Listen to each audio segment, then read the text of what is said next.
Itong gift na to, ibibigay ko sa iyo para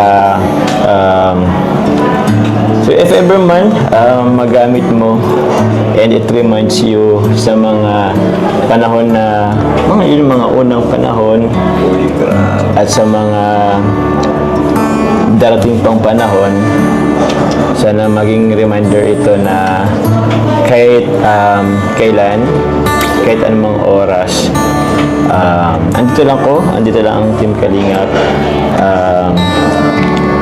Kahit saan man tayo pumunta, yung sama natin is hindi na mawala, at sana patatagin nito yung ating samahan. Yun lang naman. Sinasabi na mabaho ka pa. Alam ko na yan.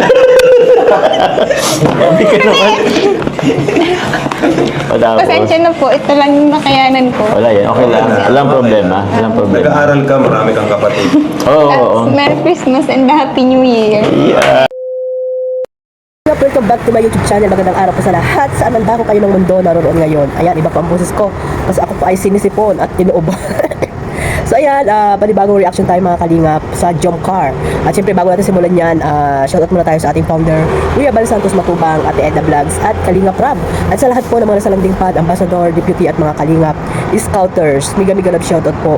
At sa mga kasamahan ko po sa reactor, Team Bios, Karipa, shoutout po sa inyong lahat. At syempre sa mga kapwa ko po OFW na lagi pong nakasuporta po sa aking YouTube channel at sa buong team Kalingap, miga-miga love shoutout. At ito nga guys, no, ito yung pinaka grabe ang mga madamdaming dilawa nitong dalawa, no? Especially po ni Carla. At siyempre si Kalingap Rab ay talagang nanginig at hindi niya akalain na magiging ganun ang desisyon ni Carla. At siyempre napakahirap, di ba mga Kalingap, na mawala ang Jomcar dito sa tambalan, ay dito sa love team na ginawa ni Kalingap Rab. At ito nga nag-desisyon si Carla para po sa ikatatahimik siguro ng kanyang sarili at focus sa pag-aaral. Pero ito ang nangyari mga Kalingap. Ayan guys, panoorin natin itong kinuha kong clip video dito kay Kalingap Rab. Ayan, credit po kay Kalingap Rab. Ayan guys, samahan niyo. Oo. Baka daw. Hala, baka iba. Alam to ni Papa Joms, yung sinabi sa akin ni Carla kagabi. Yun, nabanggit ko na rin sa live yun. And dito ko na rin sasabihin. And samahan ko si Carla. May tubig ka dyan bro? Medyo kinakabahan kasi ako eh. Bro, ba't kinakabahan ako bro? Ewan ko rin. Kinakabahan nga rin ako. Pambihira. Ngayon ako kinabahan ng ganito ah. Uy. Ayok, parang ay. Nanginig ako. Pero mas maus Pero ka. yun nga, ano man yung kalabasan ng vlog na ito, and sana Salamat. maintindihan po nating lahat and no bashing. Kasi medyo bigat na. Medyo talagang kagabi halos di rin ako makatulog.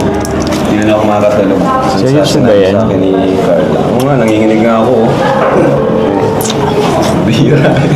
Pero gusto ko siguro si Carla na mismo yung magsabi. And andito lang ako para pumagitna or din, sumuporta kung ano man yung maging desisyon. Sabi. So, Kinakabahan ako. ako rin nga, naiyak na ako sa totoo lang. Okay. Ano Carla? Pwede bang ikaw na yung sa akin? Huwag mo naman biglayin si Joms. Explain mo rin yun.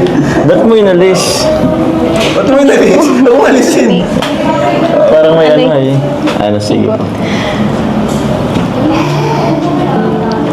Sasabihin ko na po. Ikaw? Sige, when you're ready. Nagsabi ko po kay Kuya Rab na ma-focus na lang po ako sa pag-aaral din. Ma-stop na po ako sa Jomcar.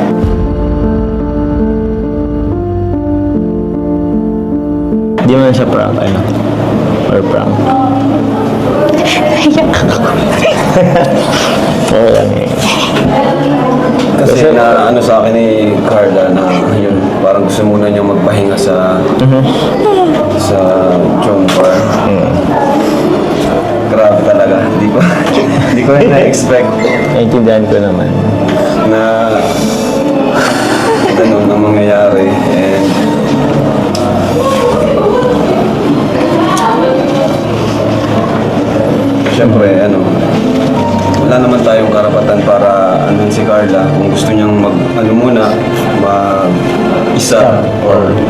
magpahinga muna.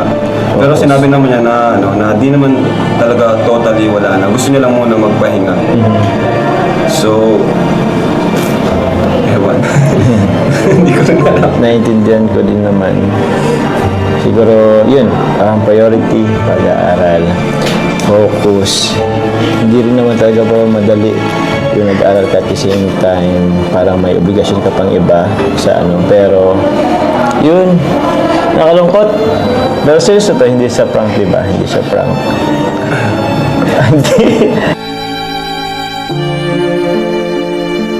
Hindi naman siya sa prank. So, actually, di ko alam sasabihin ko. Hindi ko rin alam kung anong, kung paano natin sasabihin sa mga viewers. Kaya, paano ba? Wala, siguro let's just respect na lang din yung ano ni Carla. Siguro decision niya yun. Wala rin naman tayo sa posisyon sa kung anong nararamdaman niya. So, please, respect na lang din. I know, hindi siya madali sa karamihan, sa mga supporters or kung sino man.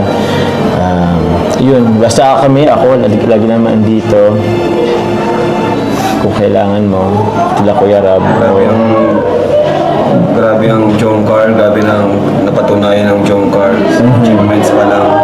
Opo. Kaya, hindi rin madali sa akin na ganito mangyari.